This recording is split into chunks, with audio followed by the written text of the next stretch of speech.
ওয়ালাইকুম সবাইকে। আশা করি সবাই ভালো আছেন। আজকের টপিকটা হচ্ছে যে মানি ম্যানেজমেন্ট।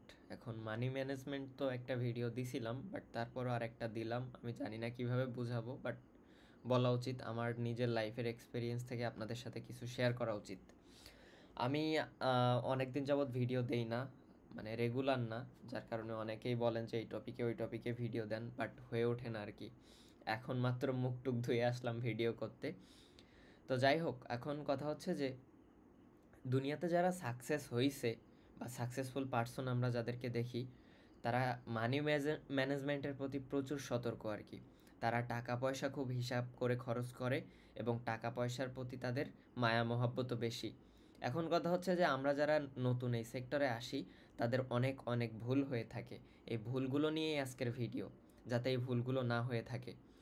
তো প্রথম কথা আপনাদের একটু বলি, আমি আমার লাইফ লেসন থেকে উদাহরণ দেব, বাট তার আগে আপনাদের কিছু কথা বলি। আমি এমনও মানুষদের দেখছি যারা মাস শেষে 5-10 লাখ টাকা ইনকাম করে ইন্ডিভিজুয়ালি। তো তারাও, মানে তাদের হাতে দেখছি যে তারা আইফোন এক্স বা আইফোন 11 বা আইফোন 11 প্রো বা আইফোন 12 এই মডেলে এখনও পড়ে আছে। অনেক মানুষ দেখছি, আমি নাম করেও বলতে পারবো, বাট আমি বললাম না। এরকম অনেক মানুষ আছে। আচ্ছা, তাদের তো টাকার অভাব নেই, তারা তাইলে তারা কেন আইফোন 16 প্রো ম্যাক্সের যুগে তারা 12-এ বা আইফোন 11-এ পড়ে আছে? অবশ্যই কিছু রিজন আছে। তো যাই হোক, আমি এই বিষয়গুলো উপলব্ধি করা শুরু করি 2023 সাল থেকে। 2020 সালে আমি এই সেক্টরে আসলেও পুরো 3টা বছর আমি মাইন্ড কার্ড চিপায় পড়ে, মানে যা মন চাইছে, যখন যা মন চাইছে তাই করছি আর কি। তো বিষয়টা মোটেই আমার উচিত হয়নি, যেটা আমি বুঝতে পারি শেষের দিকে এসে। এখন 2025 সাল চলে। আমার মনে হয় আমি যদি 2020 সাল থেকে সময়গুলো ফিরে পাইতাম, তাহলে আমি আমার লাইফে এই মানি ম্যানেজমেন্টটাকে নতুন করে কাজে লাগাইতাম। এখন ধরেন আমাদের কাছে, সাপোজ আমাদের ইনকাম, সাপোজ ধরেন আপনি এই মাসে 20,000 টাকা ইনকাম করলেন। এখন যদি মানে 20,000 টাকা দিয়ে এই মাসে একটা ফোন কিনে ফেলেন, তাইলে তাহলে আপনার সব টাকা শেষ। এখন কথা হচ্ছে যে সাপোজ আমি যদি 1 লাখ টাকা ইনকাম করি এই মাসে, 1 লাখ টাকা ইনকাম করে আমি এই মাসে একটা আইফোন কিনলাম, বা আইফোনই কিনলাম, সাপোজ আইফোন কিনে ফেললাম। এদিকে সামনের মাসে গিয়ে দেখলাম যে আমি যে মার্কেট প্লেস থেকে ইনকাম করতেছিলাম বা অর্ডার পাচ্ছিলাম ফাইবার থেকে, ফাইবার অ্যাকাউন্টে ডিজেবল, আমার কোনো আর সামনের ওয়ে নেই। অথবা আমি, আমার ক্লায়েন্ট আমাকে আর কাজ দিচ্ছে না, আমার রিমোট জবটা চলে গেছে, তাইলে দেখা যাচ্ছে কি আপনার কাছে একটা টাকাও নেই। এদিকে যারা নতুন কাজে আসে তারা সেভিংসের চেয়ে নিত্য নতুন জিনিস কিনতে বা শখ পূরণ করতে পছন্দ করে। শখ অবশ্যই আপনি আপনার দিক থেকে পূরণ করবেন, এটা ম্যাটার করে না। যেহেতু কষ্ট করে ইনকাম করতেছেন, কাজ করতেছেন, সো অবশ্যই আপনি আপনার শখ পূরণ করবেন। তবে শখগুলো আপনাকে লিমিটের মধ্যে রাখতে হবে। সাপোজ আপনি যদি 3 লাখ টাকা ইনকাম করেন, আপনি মানে 1.5 লাখ টাকা ইজিলি খরচ করতে পারেন, আপনার শখ পূরণ করতে পারেন, বা আপনি কোনো গ্যাজেট কিনতে পারেন। বাট আপনি 3 লাখ টাকা ইনকাম করে যদি এখান থেকে 2.5 লাখ টাকা খরচ করে ফেলেন, বিষয়টা কেমন একটা হয়ে যায়। কথাগুলো আপনার জন্য বলতেছি না, কথাগুলো আপনার ফ্যামিলির জন্য, প্লাস আপনার সাথে কানেক্টেড মানুষজনদের জন্য। হয়তোবা আপনি এখন ব্যাচেলার, নিজে ইনকাম করতেছেন, নিজে খাচ্ছেন, হয়তোবা কেউ ফ্যামিলিতে দিচ্ছেন। বাট একটা সময় গিয়ে আপনার বিয়ে শাদী হবে, বাচ্চা কাচ্চা হবে, তাদের ভবিষ্যৎ আছে, আপনার ফ্যামিলির ভবিষ্যৎ আছে। এনিহাও যদি আপনার ফ্যামিলির কারো একজন, আল্লাহ না কারুক, অ্যাক্সিডেন্ট হয়ে যায়, 10 লাখ টাকা লাগবে, কোথায় পাবেন যদি আপনার সেভিংসই না থাকে? তখন আপনার মাথা কামড়াইতে হবে যে আমি এই 2-5 বছর ইনকাম করে 10টা লাখ টাকা এক জায়গায় করতে পারিনি। তো তখন কি মনে হবে? এদিকে আপনার হাতে আইফোন, মানে বাইক টাইক, কার টার সব কিছু আছে, কিন্তু আপনার কাছে সেই সেভিংসটাই নেই। সো সেভিংস যখন না থাকবে, দুনিয়ার থেকে তার থেকে অসহায় আর কেউ নেই। টাকা কথা বলে কিন্তু। সো টাকা দিয়ে সম্পর্ক বর্তমানে নির্ধারণ হয়, প্লাস অনেক কিছুই ম্যাটার করে টাকার সাথে। সো টাকা পয়সা যদি আপনার পকেটে না থাকে, কিছুই করতে পারবেন না। এখন কথা হচ্ছে, আমরা টাকা পয়সা সেভিংসের বিষয় নিয়ে একদিন ভিডিও করছিলাম, যে টাকা পয়সা অনেকভাবে সেভিংস করা যায়। আপনি যদি মাস শেষে 50,000 ইনকাম করেন, 20,000 সেভিংস করলেন, বাসায় দিলেন, নিজে খরচ করলেন, 20,000 সেভিংস করা দরকার আপনার। সো অনেকভাবে সেভিংস করে অনেক কিছুই করা যায়। আমি জীবনে আমার অনেকগুলো ভুল করছি। সাপোজ আমরা অনেকেই আছি যে টাকা পয়সা বেশ ভালো পরিমাণে ইনকাম করি, আবার কেউ যা ইনকাম করি চলে আলহামদুলিল্লাহ। সো তখন করি কি, যে আমরা হয় একটা শখের বসে আইফোন কিনে ফেললাম। সো আইফোনের একটা তথ্য আপনাদেরকে দেই। সাপোজ আপনি একটা আইফোন কিনছেন আর কি। এখন আপনি আইফোন, আপনার কাছে ধরেন আইফোন 14 প্রো ম্যাক্স আছে। সো আপনি 15 প্রো ম্যাক্সে শিফট করবেন যখন 15 প্রো ম্যাক্সটা আসবে আর কি। সো অলরেডি যারা মানে 14 প্রো ম্যাক্স ইউজার ছিল, তারা কিন্তু 15 প্রো ম্যাক্সে শিফট করতেছে, কারণ নতুন মডেল লঞ্চ হয়েছে, এখন তো 16 প্রো ম্যাক্সের যুগ। সো এই যে 14 প্রো ম্যাক্সটা সাপোজ আপনি যখন বের হয়েছিল তখন কিনছেন, সাপোজ ধরলাম 1,70,000 টাকা দিয়ে কিনছেন।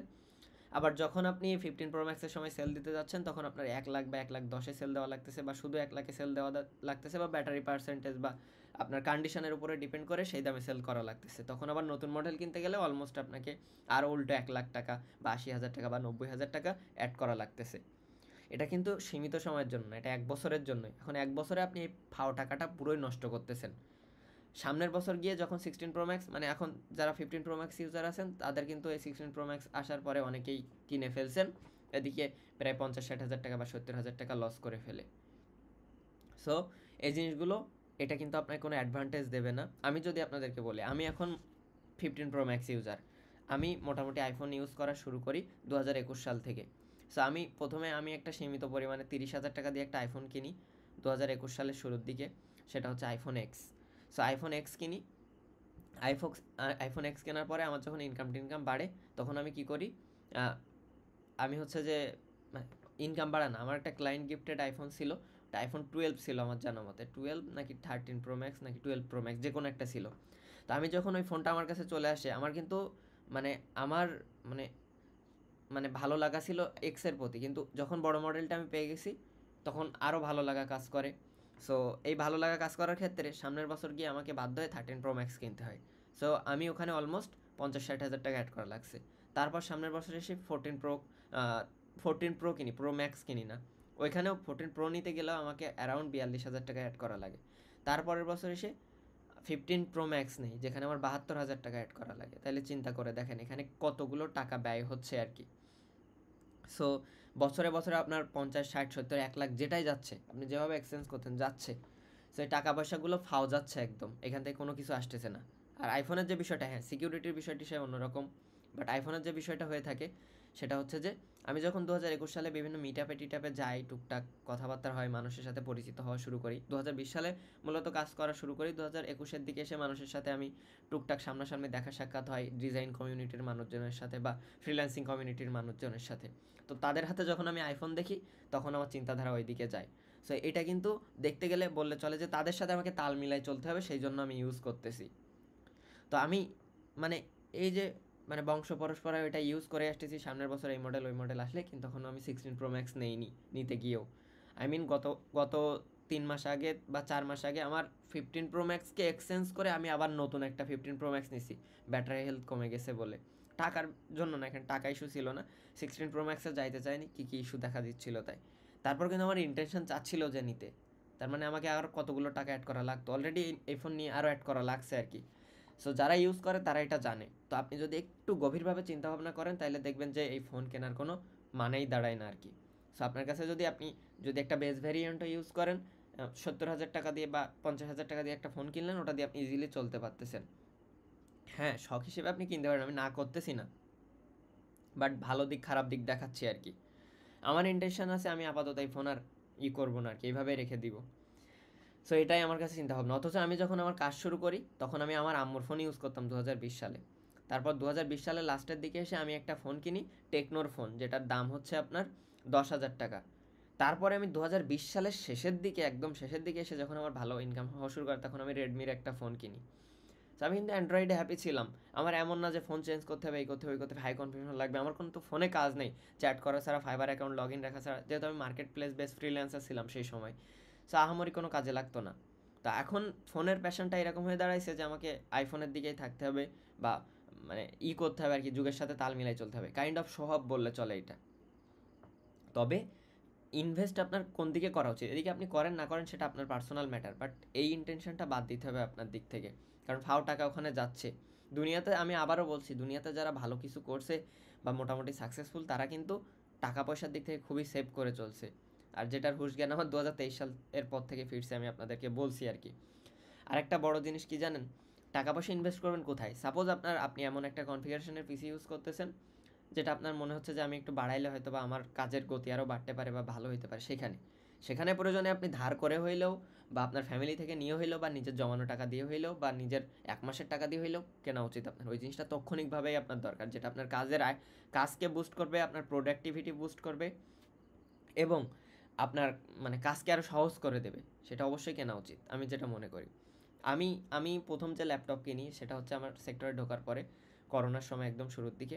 তখন আমি ল্যাপটপ কিনি, আমার ল্যাপটপ কিস্তিতে কেনা ছিল ওয়ালটন থেকে।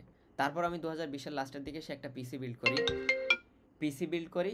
তারপর সেই পিসিটা কিন্তু আহামরি হাই কনফিগারেশন ছিল না, কোরাই 3 ছিল আমার জানা মতে। সো অবশ্যই আমি বলবো, তারপর আমি 2021-এ এসে মোটামুটি আমার পিসি টিসি ভালোভাবে বিল্ড করি। আর তারপর মনে করেন যে আস্তে আস্তে ওইভাবেই চলতে থাকি। দেন হচ্ছে যে 23 এসে আমি হচ্ছে যে ম্যাকবুক ইউজ করি। তার মধ্যে মনিটর টনিটর চেঞ্জ টেঞ্জ করা হয়েছিল তার আগে। বাট মোটামুটি অ্যাপেলের ডিভাইস আমার কাজের দিক থেকে মানে ম্যাকবুক, এই যে ম্যাকবুক প্রো ইউজ করতেছি, এটা কিন্তু আমার অনেক আগে থেকে করা উচিত ছিল। ফোন না কিনে আমার করা উচিত ছিল ম্যাকবুক আগে কেনা, আমার কাজের প্রোডাক্টিভিটি বুস্ট করার জন্য। সো এগুলো আমার জীবনের ভুল আর কি। সো যাই হোক, আল্লাহ নিয়ে গেছে সব কিছু। তারপর আমি করতাম কি, টুকটাক যখন যা মন চাইতো, এই গ্যাজেট ওই গ্যাজেট এটা সেটা নানান রকম, মানে আমার যেগুলো প্রয়োজন না, ড্রোন থেকে শুরু করে, তারপরে গোপ্রো থেকে শুরু করে এটা সেটা, মানে মনে করতাম ভিডিও করবো, এই করবো সেই করবো, নানান রকম। তারপর আমার একটু টাকা, মানুষের যখন মানে টাকা পয়সা আস্তে আস্তে যত আসা শুরু করে, চাহিদা তত বাড়ে। এটা যে মানুষই হোক, বাড়বে চাহিদা, এটা স্বাভাবিক আর কি। অল্পতেই খুশি খুব কম মানুষ থাকে আর কি। সো আমার লাইফে এরকম হয়েছে। আমার যখন ইনকাম টিনকাম হওয়া শুরু করে, ফ্যামিলি মোটামুটি ওই সময় থেকে, করোনার সময় আমার আব্বুর কাজ কাম বন্ধ ছিল, আর উনি প্রবাসী যেহেতু ছিল, সেক্ষেত্রে ওনার ইনকামের উপরে আমরা ডিপেন্ডেন্ট ছিলাম। সো করোনার সময় তার নিজেরও করোনা হয়, তার ইনকামও বন্ধ হয়ে যায়। তখন থেকে ফ্যামিলি আমি দেখাশোনা করি, যখন থেকে আমি আর্ন করা শুরু করি আর কি, করোনার সময় থেকে। তো আস্তে আস্তে আমার যখন ইনকাম, খুব সীমিত পরিমাণ ইনকাম ছিল, আস্তে আস্তে যখন ইনকাম বাড়ে, মার্কেট প্লেসে ভালো একটা অবস্থান তৈরি হয়, তখন আমার চিন্তাধারা বাড়তে থাকে। আমি একটা ডিসকভার 110 সিসি বাইক কিনি। তার 1 বছরও শেষ হয় না, তার আগে আমি কিনে ফেলি হচ্ছে সুজুকি জিক্সার এসএফ কিনে ফেলি, রিমোট জবের পেমেন্ট দিয়ে। তার ঠিক 7 মাস পরে গিয়ে আমি MT-15 2023 সালের শুরুতে এসে কিনে ফেলি। সো ওটা, হ্যাঁ, 7 মাস বা 1 বছর হবে হয়তো, আমার ঠিক জানা নেই আর কি। মানে 21, 22, 23 এই 3 বছরের মধ্যে আমার 3টা বাইক কেনা শেষ। মানে এগুলো কিন্তু আমার উচিত ছিল না, বাইকগুলো আছে কিন্তু টাকাগুলো মনে করেন যে আমার মানি ম্যানেজমেন্টে ভুল ছিল। আমি কিন্তু পারতাম মানিগুলো সেভিংস করতে বা টাকা পয়সাগুলো সেভিংস করতে, কিন্তু ওই যে একবার টাকা আসা শুরু করলে মাথার মধ্যে অনেক কিছুই কাজ করে, আর আমরা ভুলগুলো করে ফেলি আর কি। তো এখন কথা হচ্ছে, মানে আমি তো আগেই বলছি যে আপনার টাকা পয়সা যদি আপনার কাছে না থাকে, সেভিংস না থাকে, আপনার কোনো মর্যাদা নেই, কোনো কিছুই নেই। আজকে আপনার কাজ আছে, কালকে কাজ নেই। আজকে আপনি সুস্থ আছেন, কাজ করতে পারতেছেন, কালকে সুস্থ নেই, কাজ করতে পারতেছেন না। তার মানে কি, মানে আপনার টাকা যদি না থাকে, তাহলে আপনি অসুস্থ হলে আপনার পাশে কাউকে আপনি পাচ্ছেন না। আপনার পরিবারকে কেন মানুষের কাছে গিয়ে হাত পাততে হবে? তো নিজে এমন কিছু করে রেখে যান যাতে আপনার পরিবারের এই কাজটা করা না লাগে। প্লাস হচ্ছে যে আপনার পরিবারের কিছু হইলে আপনি যাতে তাদেরকে ব্যাক এন্ড সাপোর্ট দিতে পারেন আর কি। আর নিজের বিয়ে শাদী হবে, তারপরেও তো আপনাদের চিন্তাভাবনা অবশ্যই পরিবর্তন হবে। প্লাস তখনও টাকা পয়সার গুরুত্ব অপরিসীম, বিয়ে শাদী করতে গেলেও টাকা পয়সার দরকার আছে। সো এই বিষয়গুলো আপনাদেরকে মাথায় রাখতে হবে, নিজের জন্য না, ফ্যামিলির জন্য, প্লাস নিজের ভবিষ্যতের জন্য টাকা পয়সা জমানো শুরু করেন। আর ভুলভাল জায়গায় টাকা পয়সা খরচ করা বাদ দিতে হবে আর কি। কারণ আমি অনেক অনেক ভুল করছি ইদানিং, আমি প্রচুর, সব দিক থেকে, জামা কাপড় কেনা থেকে, এটা কেনা থেকে, ওইটা কেনা থেকে, বা হাবিজাবি যেটা মন চাচ্ছে সেটা করা থেকে প্রচুর মানে টাকা পয়সা খরচ করে ফেলছি। এখন কথা হচ্ছে, সারা জীবন কিন্তু আপনি অনলাইনে কাজ করে সার্ভাইভ করতে পারবেন, নিজেরও বাঁচার চিন্তাভাবনা করতে হবে। সো আপনি টাকা পয়সা ইনকাম করে, অনেকে বলেন যে টাকা পয়সা কীভাবে কী করবো, ব্যাংকে রাখবো কি কোথায় রাখবো? আপনি টাকা পয়সা দিয়ে মানে গোল্ড কিনে রাখতে পারেন, এটা আমি দেখিনি যে কখনো দাম কমে যাইতে। গোল্ড কিনতে পারেন, এটার ভ্যালু বাড়ে। তারপরে হচ্ছে যে জমি কিনতে পারেন, এটার তো ভ্যালু অবশ্যই বাড়বে। তারপরে ব্যাকআপ হিসেবে আপনি কোনো শপ টপ করে রাখলেন, ক্লথিং শপ বা অন্য কোনো শপ টপ করে রাখলেন, বা ব্যাংকে টাকা রাখলেন, যেটা যেভাবে সিকিউর মনে হয়, টাকা পয়সা জমানো শুরু করেন। দেখবেন যে আস্তে আস্তে সব কিছুই কেটে যাচ্ছে। তারপর আমি বললাম শখ, হ্যাঁ, শখের ক্ষেত্রে স্যাক্রিফাইস নেই, কষ্ট করে ইনকাম করতেছেন, শখ পূরণ করবেন। আইফোন কেনা লাগতেছে, কিনতেছেন, বাট প্রতি বছর চেঞ্জ করার ইন্টেনশন এমনিতে আপনার মাথায় চলে আসবে। এটা যদি আসে, টাকা এমনিতে যাইতেই থাকবে, যাইতেই হবে। আপনার কাছে হয়তো বা কিছু মনে হবে না, বাট আপনি যদি গভীরভাবে চিন্তা করে থাকেন, তাহলে দেখবেন যে এই টাকা পয়সা ইনকাম করে আপনি যেটা করতেছেন, এটা আপনি রং ডিসিশনের দিকে যাচ্ছেন আর কি। সো বললামই আপনাদেরকে আর কি। তো চিন্তা ভাবনা করতে হবে কিভাবে মানে মানি ম্যানেজমেন্ট করা যায়। প্রয়োজনে আপনি প্রতি মাসে ফ্যামিলিতে কত দিচ্ছেন, নিজের পকেট খরচ কত যাচ্ছে, নিজের ওয়াইফকে কত দিচ্ছেন, নিজের পড়াশোনার দিকে কত দিচ্ছেন, নিজের কাজের দিকে কত ব্যয় হচ্ছে, সব কিছু হিসাব করে রাখেন। দেখবেন যে আয় ব্যয়ের হিসাব আপনার কাছে খুব সহজেই চলে আসতেছে। এমনও হয়েছে আমি মাসে যদি, সাপোজ আমি যদি মাসে, আপনি যদি ধরেন মাসে 10,000 ইনকাম করতেছেন, দেখবেন যে আপনার মাসে 15,000 খরচ হয়ে গেছে। কীভাবে গেল আপনি টেরই পাচ্ছেন না। সো টেনশান করতে হবে একটা সময় গিয়ে এইসব বিষয়গুলো নিয়ে, যে আমি কেন মানি ম্যানেজমেন্ট করলাম না। আমার যদি মনে হয় যে আমি এখনও ওই যে বললাম আপনাদের 20 সালে চলে যাইতে পারলে আমি নতুন করে লাইফটাকে শুরু করতাম। সো আমার জীবনে অনেক অনেক ভুল হয়েছে। আর এই টাকা পয়সা আসলে নতুন, বিশেষ করে যারা নতুন এই সেক্টরে আসে, এমনিতেই 2-1 বছর যাওয়ার পরে এই বুঝগুলো হয়ে যায় মানুষের মধ্যে। বাট নতুন যারা আসে তারা মানে অনেকেই বলে যে কাঁচা টাকা, বাট ধরলামই কাঁচা টাকা। হ্যাঁ, টাকা আসা শুরু করলে অনেক সময় অনেক রকম মাথার মধ্যে খেলে, এই করবো না ওই করবো, এই টাকাটা কোথায় দেওয়া যায়, এই করা যায় ওই করা যায়, এটা কিনি সেটা কিনি। কিনবেন অবশ্যই, ফ্যামিলির জন্যও কিনবেন, নিজে ভালো থাকবেন, বাট সেভিংসের দিকটা খেয়াল রাখবেন। সেভিংস এমন একটা জিনিস যেটা আপনাকে খারাপ সময়ে সাপোর্ট দেবে। খারাপ সময়ে মানুষ না পাইলেও টাকা পয়সা আপনাকে মানে সেভ করবে আর কি। আপনার ফ্যামিলিকে সেভ করবে, আপনাকেও সেভ করবে। সো টাকা পয়সার দিকে ভাবেন, একটা ব্যাকএন্ড সোর্স তৈরি করেন। মানি ম্যানেজমেন্ট খুবই জরুরি। টাকা পয়সার হিসাব কিতাব রাখেন, ভুলভাল পথে খরচ করেন না। শুরু থেকেই যখন আপনারা এটা প্র্যাকটিস করবেন, যারা নতুন আসছেন শুরু থেকেই যারা এটা প্র্যাকটিস করবেন, দেখবেন যে আস্তে আস্তে বেশ ভালো পজিশনে আপনারা যাচ্ছেন, বা নিজেদের মধ্যে একটা মাইন্ড সেট আপ হয়ে যাবে। তার মানে এই না যে আপনাকে কিপটা হইতে হবে। আমি বললামই, যদি আপনি 5 লাখ ইনকাম করেন, 2 লাখ সেভ করে দেন, 3 লাখ সেভ করে দেন, বাকি টাকা খরচ করেন। আপনি যদি 10,000 ইনকাম করেন, ওখান থেকে আপনি 3,000 সেভ করেন, 7,000 ফ্যামিলি বা নিজের পিছনে খরচ করেন। আয় বুঝে ব্যয় করতে হবে আর কি, নিজের চিন্তাভাবনা নিজেকেই করতে হবে। 1 লাখ ইনকাম করেন, ওইখান থেকে 30-40-50,000 সেভ করেন, 50,000 খরচ করেন, সমস্যা নেই। টাকা তো থাকতেছে, টাকা তো জমা হচ্ছে, টাকা আপনাকে রাখতে হবে আর কি, এই চিন্তাভাবনা করতে হবে। টাকা পয়সা ফাও খরচ করে ফেললে একটা সময় গিয়ে ঠিকই বুঝতে পারবেন যে জীবনে কোন ভুলগুলো করছেন। আর ওই সময় ভুলগুলো করেও বা চিন্তা করেও কোনো লাভ হবে না। টাকা আপনাকে কেউ দিবে না, বা আপনিও নিতে পারবেন না। সো যা করতে হবে, বয়স আছে, কাজ করতেছেন, টাকা পয়সা ইনকাম করতেছেন, জমান, টাকা পয়সা ভালো কাজে লাগান। বাইক মানুষের স্বপ্ন, হ্যাঁ করেন, কিন্তু আয় বুঝে করেন। এমন কিছু করলে হবে না যে আমার সেভিংসই আছে 3 লাখ, আমি 3 লাখ দিয়ে বাইক কিনে ফেলছি, এখন আমি পুরোপুরি জিরো। সো আজ বাদে কাল আমার ইনকাম থাকবে কি না থাকবে তার কোনো গ্যারান্টি নেই। সো এই ভুলগুলো কখনোই করা যাবে না। এতটুকুই বলার ছিল। মানি ম্যানেজমেন্ট করতে হবে, টাকা পয়সা নিয়ে চিন্তা ভাবনা করতে হবে, ফ্যামিলি নিয়ে ভাবতে হবে, নিজেকে নিয়ে ভাবতে হবে, নিজের শরীর নিয়ে ভাবতে হবে আর কি। সো এতটুকুই বলার ছিল। আশা করি বুঝতে পারছেন। আমার কথা খারাপ লাগলেও সত্য। আমি আমার জীবনে অনেক অনেক ভুল করছি। কয়েকটা ভুল হয়তো বা তুলে ধরলাম, বাট আমি অনেক বাজে পথে বলতে কি মানে অকাজে টাকা নষ্ট করছি আর কি। সো আমি চাই না আপনারা এই ভুলটা করেন।